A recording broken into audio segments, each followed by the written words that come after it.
In this hard economic time, it's hard to find something to bring people together and celebrate what life has to offer.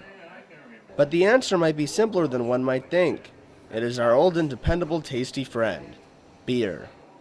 You know, there's an old cliche that everybody says, you drink when you're happy and you drink when you're sad, you drink when times are good, you drink when times are bad. Tim Butler of Empire Brewing Company believes beer can be a temporary cure for those down on their luck. Going out for a couple beers and a decent meal makes you feel better about yourself. Mike Lampko was recently laid off as a salesman. He thinks drinking beer is a good way to put thoughts of his firing on the back burner. We want to go out and drink our sorrows away, sure.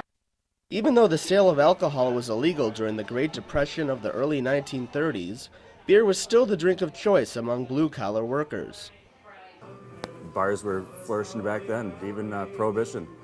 What did people want to do? They found ways, these underground bars and clubs, and it's just, people find a way, Unemployment during the Great Depression drastically skyrocketed from 3.2% in 1929 to nearly 24% just 4 years later. Kitty Hoyne's owner David Hoyne says in Syracuse, beer was popular among salt mine workers during the Great Depression. They've been established here from the building of the Erie Canal and the salt mines all the way through up to this day, Fast forward to today. The Labor Department says the nation's unemployment rate is now at 7.6%. Here in New York State, it's 7%. Gary Bobbitt is a Syracuse accountant, afraid of the day he could lose his job. He believes beer can soothe some of these worries.